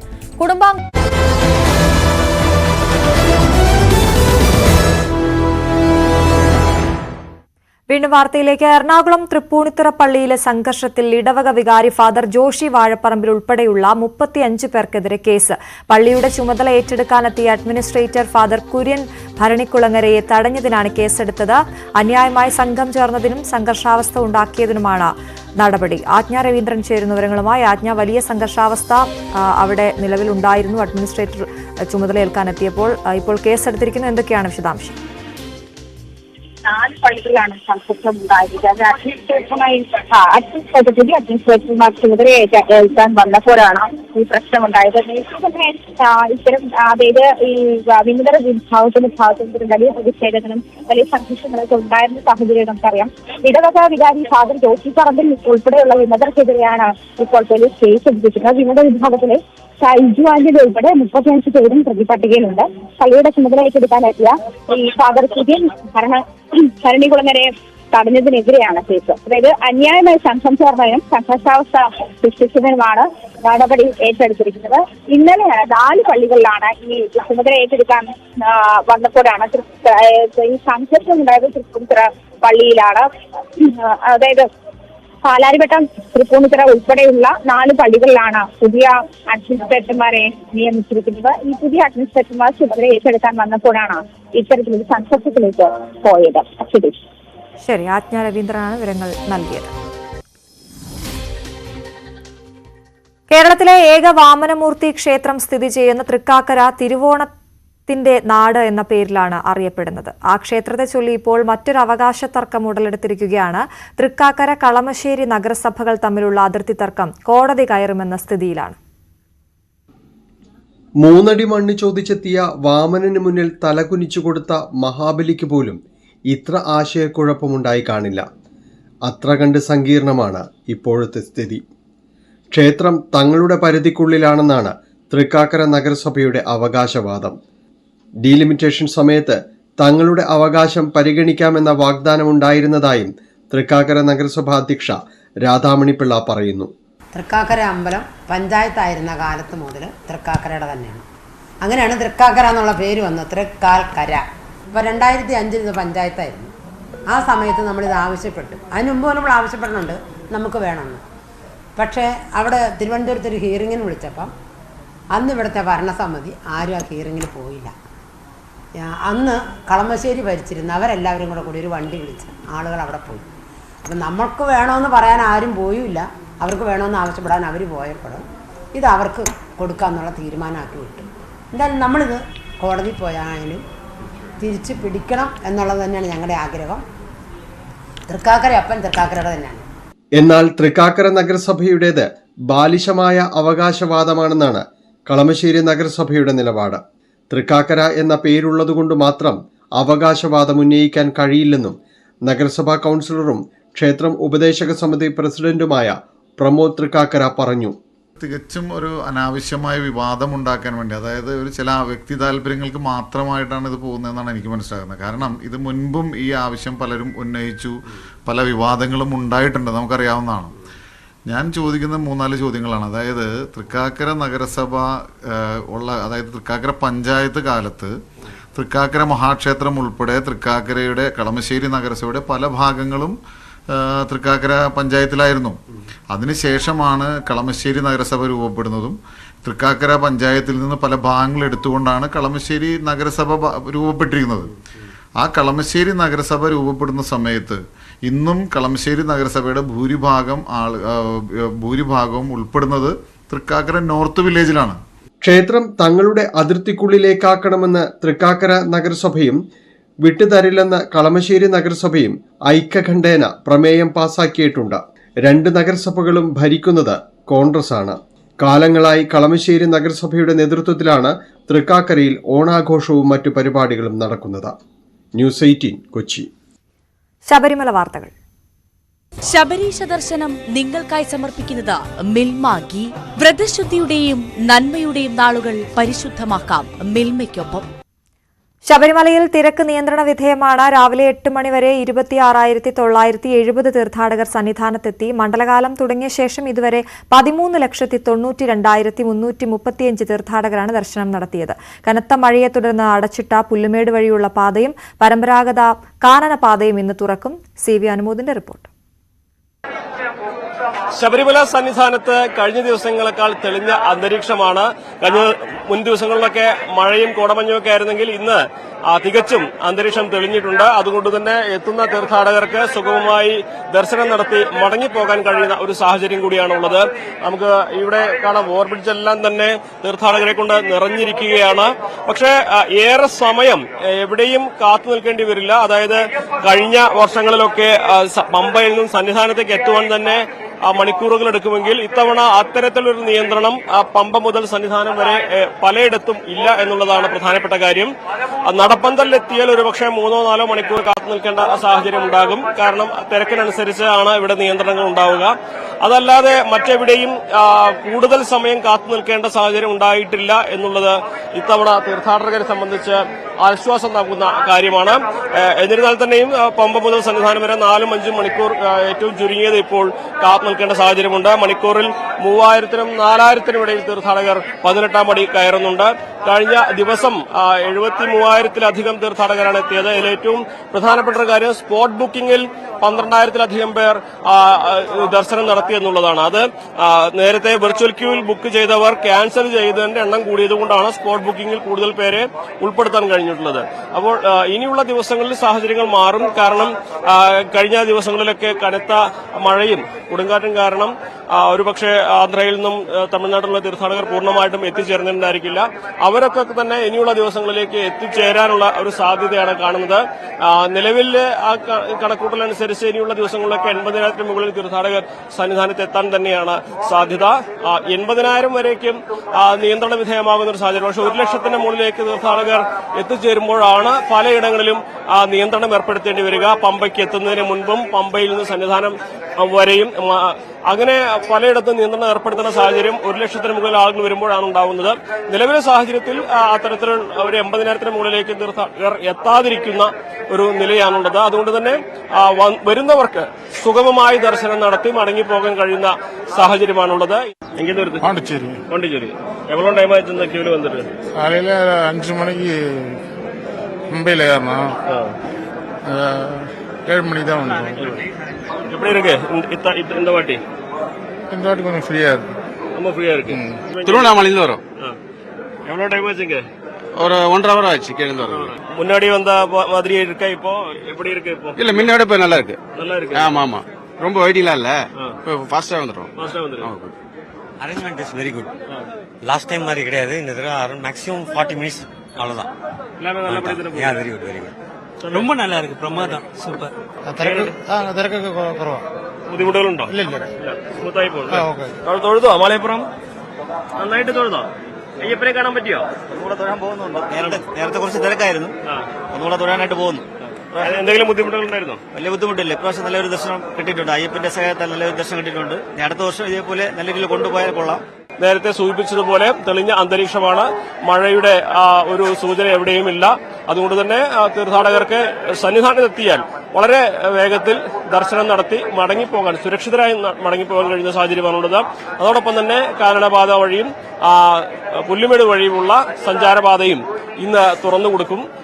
കഴിഞ്ഞ 2 ദിവസങ്ങളായിട്ട് മഴയും മറ്റ് മുന്നറിയിപ്പുകളും കാരണം ഈ വഴി അടച്ചിട്ടിരിക്കുകയായിരുന്നു. അതോടെ അതുവഴിയും തീർത്ഥാടകർക്ക് ഇവിടേക്ക് എത്തിച്ചേരാനാകും. എന്താണെങ്കിലും നിലവിൽ തീർത്ഥാടകർക്ക് സുഗമമായി ദർശനം നടത്തി മടങ്ങിപ്പോകാൻ കഴിയുന്ന സാഹചര്യമാണ് സന്നിധാനത്തുള്ളത്. വിപിൻ മുരളിക്കൊപ്പം CV അനുമോദ്, ന്യൂസ് 18. എന്താണ് ശബരിമലയിൽ തെങ്ങിൻ തൈ നടാനുള്ള കാരണം എന്നറിയാമോ? അറിയില്ലെങ്കിൽ ഈ റിപ്പോർട്ട് കാണാം.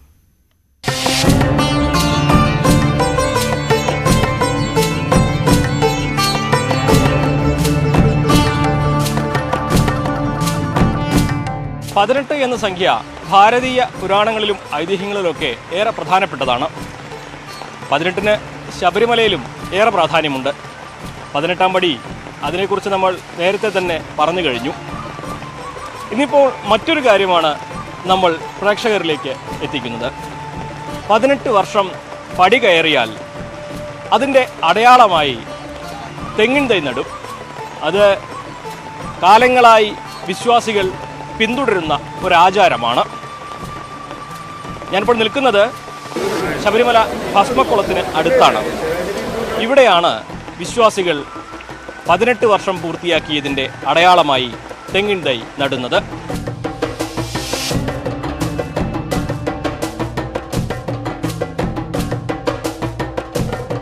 சாமியை சரணமையப்பா. ஆமாம் சாமி, 18 வருஷம் பூர்த்தி ஆனதுக்கு அடையாளம் பகவானுக்கு தெரியப்படுத்துகிறோம். நாங்கள் 18 வருஷம் பூர்த்தி ஆயிடுச்சு அப்படிங்கிறது நாங்கள் நிறைவேற்றுறோம். இது கடமை, எங்கள் கடமை. இது 18 வருஷம் வந்ததுக்கப்புறம் கடமை. உங்களுக்கு குருசாமி அருள் செய்த எங்களுக்கு குருசாமி முதல்ல சொன்னார், நான் வச்சுட்டேன். அடுத்து இவர் இந்த சாமியை நிறைவேற்றிட்டாரு. இப்போ அந்த சாமிகளை கூட்டு வந்துருக்கோம். ஆமாம். இதுக்கு என்ன பின்னில் என்ன இருக்குது இந்த தேங்காய் வைக்கிறதுக்கு? வேறு இது எங்கள் குருசாமி சொன்னது வந்து இது 18 வருஷம் பூர்த்தியான இதை நிறைவேற்றணும். அதாவது ஒவ்வொரு வருஷத்துக்கு ஒரு மூணாவது வருஷம் வந்தால் மணி கட்டிட்டு வர்றோம். 3வது வருஷம் நிறைவேற்றுறதுக்கு. அது மாதிரி 18 வருஷம் பூர்த்தி ஆனதுக்கு ஒரு தென்னைக்கண்டு வந்து வைக்கிறோம் நாங்கள். அவங்க 2 பேர் வந்து 18 வருஷம் முடிச்சுட்டாங்க. குருசாமி உத்தரப்பில் 2 பேரும் வந்து திக்காங்க 2 தென்னங்கண்டு ஊண்டிட்டோம். இன்னும் அடுத்து எங்கள்கிட்ட நிறையா 18 பேர் நாங்கள் வந்திருக்கோம். இதே மாதிரி ஒவ்வொருத்தவங்களும் 18 வருஷம் முடிஞ்ச உடனே குருசாமி தலைமையில் வந்து நாங்கள் ஒவ்வொன்றா ஊண்டிடுவோம். 18 வருஷம் முடிஞ்ச உடனே ஒரு தென்னங்கண்டு ஊண்டி எங்களுடைய கடமையை நம்பிக்கை நம்பிக்கை.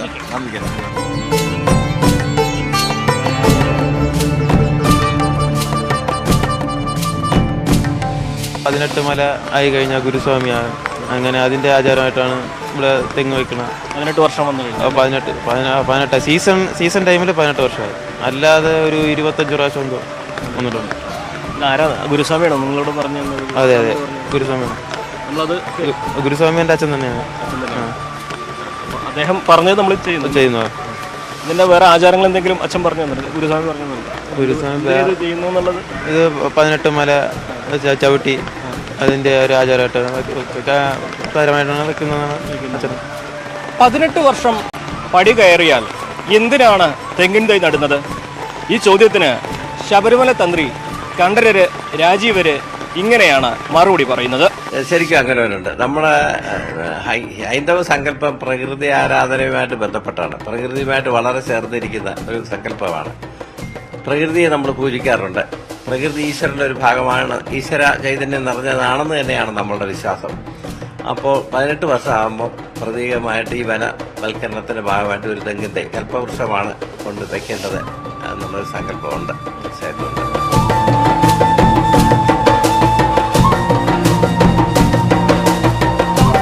ഈ തെങ്ങിൻ തൈ നടൽ ഇന്നൊരു പ്രതീകാത്മക ചടങ്ങാണ്. കാരണം ഇത് ഇവിടെ നടുക മാത്രമാണ് ചെയ്യുക. ഇത് കരാറെടുത്തവർ പിന്നീട് ഏതെങ്കിലും ഫാമുകളിലേക്ക് കൊണ്ടുപോകും.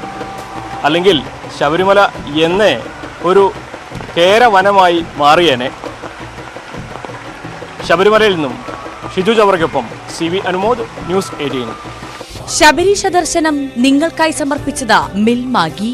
വ്രതശുദ്ധിയുടെയും നന്മയുടെയും നാളുകൾ പരിശുദ്ധമാക്കാം മിൽമയ്ക്കൊപ്പം.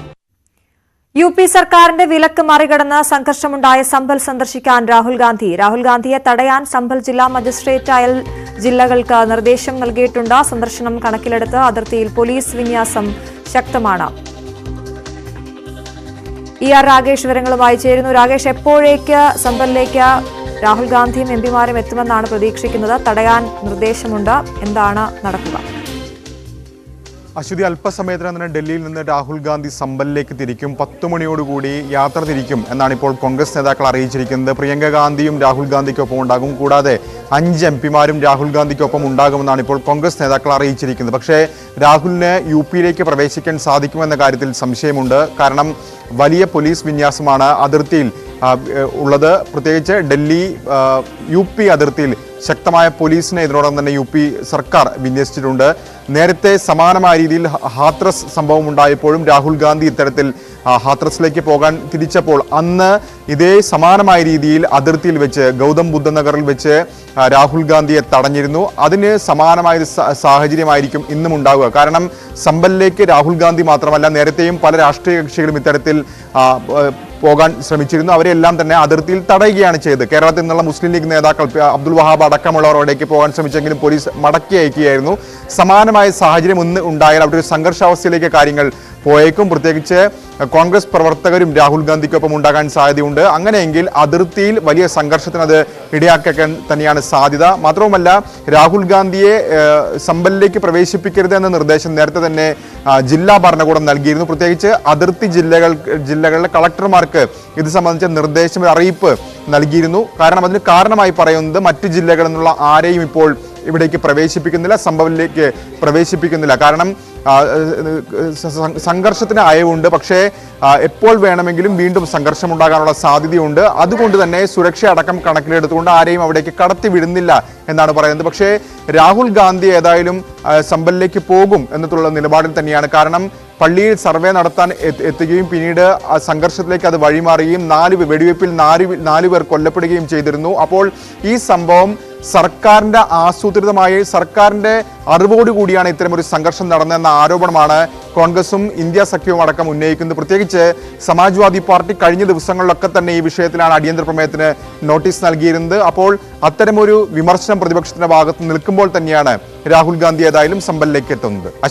മറ്റൊന്ന് മഹാരാഷ്ട്രയിലേക്ക് വരുമ്പോൾ മുഖ്യമന്ത്രിയായി ഫട്നാവിസിനെ ഇന്ന് പ്രഖ്യാപിക്കുമെന്ന് അറിയുന്നു. നിയമസഭാ കക്ഷി നേതാവിനെ തെരഞ്ഞെടുക്കാനുള്ള BJP MLA-മാരുടെ യോഗം ഇന്ന് രാവിലെ ചേരുന്നുമുണ്ട്. നാളെയാണ് സത്യപ്രതിജ്ഞ നടക്കാനിരിക്കുന്നത്. ശിവസേനയുടെ നിലവിലെ അവസ്ഥ എന്താണ്? അശ്വതി, മഹാരാഷ്ട്ര മുഖ്യമന്ത്രി ആരെന്നൊരു ഔദ്യോഗിക പ്രഖ്യാപനം ഇന്ന് വൈകിട്ടോടുകൂടി ഉണ്ടാകും. ദേവേന്ദ്ര ഫട്നാവിസിന് തന്നെയാണ് സാധ്യത. ഒറ്റപ്പേരിലേക്ക് BJP എത്തുന്നുണ്ടെങ്കിൽ പോലും ഇതുവരെ ഔദ്യോഗിക പ്രഖ്യാപനം ഉണ്ടായിട്ടില്ല. അവർ സസ്പെൻസ് നിലനിർത്തുന്നു. ഇന്ന് ഏതായാലും 10:30 BJP MLA-മാരുടെ യോഗം ചേരും. ഈ യോഗത്തിൽ പങ്കെടുക്കാനായി നിർമ്മല സീതാരാമനും ഗുജറാത്ത് മുൻ മുഖ്യമന്ത്രി വിജയ് റൂപാണിയും മുംബൈയിലുണ്ട്. ഈ രണ്ടു പേരുമാണ് കേന്ദ്ര നിരീക്ഷകർ. ഇവരുടെ സാന്നിധ്യത്തിൽ യോഗം ചേരുകയും നിയമസഭാ കക്ഷി നേതാവിനെ തെരഞ്ഞെടുക്കുകയും ചെയ്യും. അതിനുശേഷം NDA നേതാക്കളുടെ യോഗമുണ്ട്.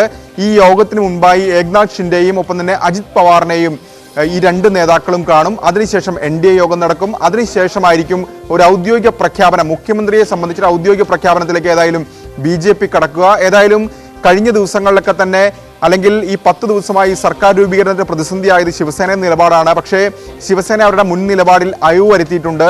അതായത് ഏക്നാഥ് ഷിൻഡെയുമായി ഇന്നലെ ദേവേന്ദ്ര ഫട്നാവിസ് കൂടിക്കാഴ്ച നടത്തി. ഈ കൂടിക്കാഴ്ച മഞ്ഞുരുക്കി എന്നാണ് ഇപ്പോൾ മുംബൈയിൽ നിന്ന് ലഭിക്കുന്ന വിവരം. ഏതായാലും ഈ കൂടിക്കാഴ്ചയുടെ മറ്റ് വിശദാംശങ്ങൾ ലഭ്യമായിട്ടില്ല. പക്ഷേ സർക്കാരിൽ ഏക്നാഥ് ഷിൻഡെ ഭാഗമായേക്കും, അദ്ദേഹം ഉപമുഖ്യമന്ത്രിയും ആയേക്കുമെന്നാണ് ഇപ്പോൾ പുറത്തുവരുന്ന വിവരം.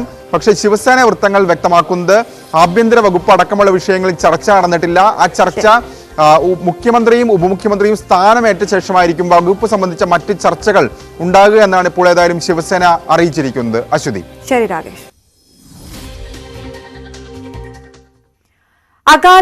അകാലിദൾ നേതാവ് സുഖ്ബീർ സിംഗ് ബാദലിന് നേരെ വധശ്രമം. അക്രമി ബാദലിന് നേരെ വെടിവെച്ചത് സുവർണ ക്ഷേത്രത്തിനകത്ത് വെച്ചാണ്. ബാദൽ പരിക്കേൽക്കാതെ രക്ഷപ്പെട്ടു. വിവരങ്ങളുമായി അജയ് സുധ ബിജു ചേരുന്നു. അജയ്, അക്രമിയെ പിടിക്കാനായോ? ഇതെപ്പോഴായിരുന്നു സംഭവം?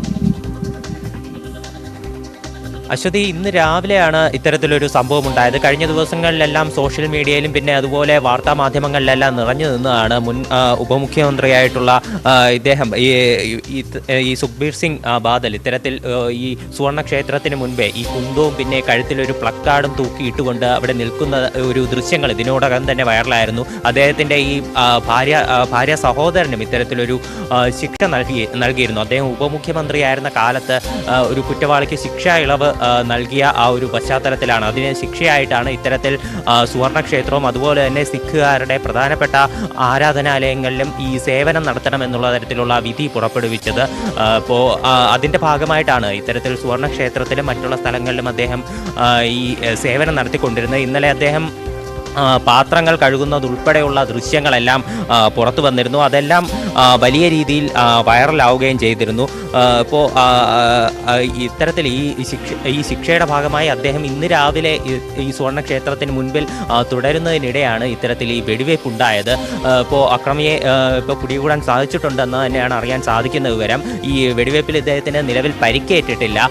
സുവർണക്ഷേത്രത്തിൽ എന്തായാലും ഏതാനും നാളുകൾക്ക് ശേഷം ഇത്തരത്തിലൊരു കലുഷിതമായിട്ടുള്ള ഒരു അവസ്ഥ ഉണ്ടായിരിക്കുകയാണ്. ഇതിനു മുൻപേ ബ്ലൂ സ്റ്റാർ ഓപ്പറേഷന് ശേഷം വീണ്ടും ഒരു വെടിയുച്ച സുവർണക്ഷേത്രത്തിൽ മുഴങ്ങിയിരിക്കുന്നു എന്നുള്ളത് ഏറ്റവും ശ്രദ്ധേയമായിട്ടുള്ള കാര്യമാണ്. ഇത്തരത്തിലൊരു അദ്ദേഹം തൻ്റെ ശിക്ഷയുടെ ഭാഗമായി ഇവിടെ സേവനം നടത്തിക്കൊണ്ടിരിക്കുന്നതിനിടയിൽ ഈ അദ്ദേഹം ഇന്നലെ അദ്ദേഹത്തിൻ്റെ ചിത്രങ്ങൾ വൈറലായതിന് പിന്നാലെ നിരവധി പ്രതികരണങ്ങളും സാമൂഹ്യ മാധ്യമങ്ങൾ വഴി എല്ലാം വന്നിരുന്നു. അതിന് പിന്നാലെയുള്ള ഈ വെടിവെപ്പും തീർച്ചയായിട്ടും ഒരു രാഷ്ട്രീയ ലോകത്ത് വലിയ ചർച്ചയായിരിക്കുകയാണ്. അശ്വതി. ശരി അജയ്. ഇന്ന് നാവികസേനാ ദിനമാണ്. 1971 മുതലാണ് രാജ്യം ഡിസംബർ 4 നാവികസേനാ ദിനമായി ആചരിക്കുന്നത്. നമ്മുടെ രാജ്യത്തിന്റെ സുരക്ഷയും ഐക്യവും ഉയർത്തിപ്പിടിക്കുന്നതിനൊപ്പം ദുരന്തമുഖങ്ങളിലും നിസ്വാർത്ഥ സേവനമാണ് നാവികസേനാ വിഭാഗം നടത്തുന്നത്. 1971 ഇന്ത്യ പാക് യുദ്ധകാലം. കറാച്ചി തുറമുഖത്തെ ലക്ഷ്യമിട്ട ഇന്ത്യ പുതിയ യുദ്ധമുറ പുറത്തെടുത്തു. ഇന്ത്യയുടെ കപ്പൽവേധ മിസൈലുകൾ ആദ്യമായി പാകിസ്ഥാനിലേക്ക് തൊടുത്തു. കറാച്ചി തുറമുഖത്തിനും ഇന്ത്യയെ ഉന്നം വെച്ച് നങ്കൂരമിട്ടിരുന്ന കപ്പലുകൾക്കും വൻ നാശം വിതച്ച ആ സൈനിക നീക്കം ഓപ്പറേഷൻ ട്രൈഡൻ ഇന്ത്യയുടെ യുദ്ധവിജയത്തിലും നിർണായകമായി. നാവികസേനാംഗങ്ങളുടെ ധീരതയ്ക്കും തന്ത്രങ്ങൾക്കുമുള്ള ആദരം എന്ന നിലയിലാണ് അന്നുമുതൽ ഡിസംബർ 4 ഇന്ത്യൻ നാവികസേനാ ദിനമായി ആചരിക്കുന്നത്. ഇന്ന് 7500 കിലോമീറ്ററിലധികം കടൽ തീരവും 2.37 ദശലക്ഷം ചതുരശ്ര കിലോമീറ്റർ വിസ്തൃതിയുള്ള സാമ്പത്തിക സോണും ഉൾപ്പെടുന്ന നമ്മുടെ സമുദ്രമേഖലയുടെ സുരക്ഷ ഈ സേനാ വിഭാഗത്തിന്റെ കൈകളിൽ ഭദ്രമാണ്. അതിർത്തികളിലെ സുരക്ഷ ഉറപ്പാക്കുക മാത്രമല്ല, ദുരന്ത നിവാരണത്തിലും അന്താരാഷ്ട്ര മാനുഷിക പ്രവർത്തനങ്ങളിലും നാവികസേന ഭാഗമാകുന്നു. ഒരിക്കൽ പാകിസ്ഥാൻ ആക്രമണത്തെ ചെറുക്കാൻ മിസൈലുകൾ തൊടുത്ത സേനാ വിഭാഗം ഈ വർഷം ജനുവരിയിൽ സൊമാലിയൻ കടൽക്കൊള്ളക്കാരിൽ നിന്നും രക്ഷിച്ചെടുത്തത് അതേ പാകിസ്ഥാനിലെ 19 പൗരന്മാരെയാണ്. മാർച്ചിൽ 23 പാകിസ്ഥാനികളെയും ജീവൻ പണയം വെച്ച് രക്ഷപ്പെടുത്തി. भारतीय नौसेना ने भी 2 दिन पहले बहुत ही साहसी ऑपरेशन को अंजाम दिया है। अरब सागर में आगे बढ़ रहे एक मर्चेंट वेसल से जैसे ही संकट में होने का संदेश मिला, भारतीय नेवी और मरीन कमांडो तेजी से एक्टिव हो गए। इस जहाज पर 21 लोग थे, जिसमें 15 भारतीय भी थे। भारत के समुद्री तट से करीब 2000 किलोमीटर दूर पहुंचकर भारतीय नौसेना ने उन सबको संकट से बाहर निकाल दिया. ഇന്ത്യൻ മഹാസമുദ്ര മേഖലയിൽ സമാധാനവും സ്ഥിരതയും ഉറപ്പാക്കുന്നതിൽ സേനയുടെ പ്രാധാന്യത്തെക്കുറിച്ച് ഓർമ്മിപ്പിക്കുന്നുണ്ട് ഈ നാവികസേനാ ദിനവും. ഓരോ ഇന്ത്യക്കാരന്റെയും സുരക്ഷയും പരമാധികാരവും ഉറപ്പാക്കുന്ന ധീര സൈനികർക്ക് ഈ നാവികസേനാ ദിനത്തിൽ ന്യൂസ് 18 കേരളത്തിന്റെ ബിഗ് സല്യൂട്ട്.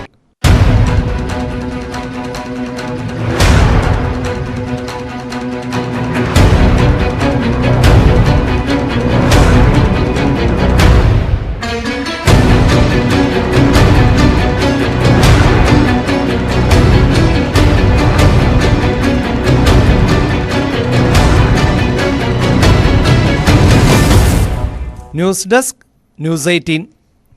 വാർത്താരംഭം പൂർണ്ണമാകുന്നു. ഇനി ന്യൂസ് ട്രെൻഡ്സിൽ രഞ്ജിത്ത് രാമചന്ദ്രൻ എത്തും. നമസ്കാരം.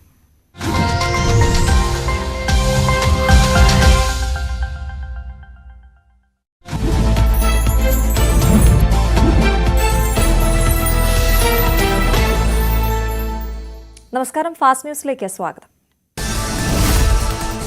ശബരിമല തീർത്ഥാടകർ സഞ്ചരിച്ചിരുന്ന ബസ് താഴ്ചയിലേക്ക് മറിഞ്ഞ ഒരാൾ മരിച്ചു. അപകടം കൊല്ലം ആര്യങ്കാവിൽ ലോറിയുമായി കൂട്ടിയിടിച്ചാണ് ബസ് മറിഞ്ഞത്. ദർശനം കഴിഞ്ഞ് തമിഴ്നാട്ടിലേക്ക് മടങ്ങുകയായിരുന്ന ബസ്സിലുണ്ടായിരുന്നത് 50 യാത്രക്കാർ. പരിക്കേറ്റവരെ പുനലൂർ താലൂക്ക് ആശുപത്രിയിൽ പ്രവേശിപ്പിച്ചു. CPM പുറത്താക്കിയ മംഗലപുരം മുൻ ഏരിയ സെക്രട്ടറി മധു മുല്ലശ്ശേരി ഇന്ന് BJPയിൽ ചേരും. BJP ആസ്ഥാനമായ മാരാർജി ഭവനിൽ സംസ്ഥാന പ്രസിഡന്റ് K. സുരേന്ദ്രൻ പാർട്ടി അംഗത്വം നൽകും. ഇന്നലെ കേന്ദ്ര സഹമന്ത്രി സുരേഷ് ഗോപി അടക്കമുള്ളവർ മധുവിന്റെ വീട്ടിലെത്തി പാർട്ടിയിലേക്ക് ക്ഷണിച്ചിരുന്നു. ഡിവൈഎഫ്ഐ നേതാവായിരുന്ന മകൻ മിഥുനും മധുവിനൊപ്പം BJPയിൽ ചേരും. ചേലക്കരയിൽ നിന്ന് വിജയിച്ച UR പ്രദീപും പാലക്കാട് നിന്ന് തെരഞ്ഞെടുക്കപ്പെട്ട രാഹുൽ മാങ്കൂട്ടത്തിലും ഇന്ന് MLA-മാരായി സത്യപ്രതിജ്ഞ ചെയ്യും. നിയമസഭ ശങ്കരനാരായണൻ തമ്പി ലോഞ്ചിലാണ്. സ്പീക്കർ AN ഷംസീറിന് മുമ്പാകെ ഇരുവരും